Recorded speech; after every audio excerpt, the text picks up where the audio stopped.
مدیر professor Iftikhar Ahmad کی کتاب Islamic education کے اہم استنباط تالیف روح رواں میں پختہ نظریہ کو عقیدہ کہا جاتا ہے۔ عقیدہ کی مثال بیج اور عمل کی مثال بیج سے اگنے والے پودے کی ہے۔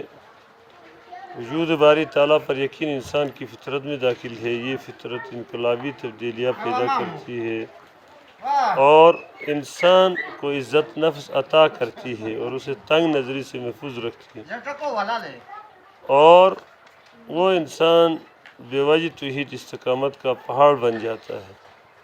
بڑے سے بڑے فرعون کا خوف اپنے دل میں نہیں رکھتا اور ہر وقت رحمت الہی کا آس لگائے رکھتا ہے۔ جس طرح درخت کو پھل سے پہچانا جاتا ہے، اسی طرح عمل سے اٹل نظریہ کو پہچانا جاتا ہے۔ توحید انسان کو نڈر بناتا ہے کیونکہ وہ خود کو تنہا محسوس نہیں کرتا اور اللہ کے ساتھ ہونے کا احساس ہر قسم کے خوف سے دور کرتا ہے۔ تقویٰ اسی کیفیت کا نام ہے۔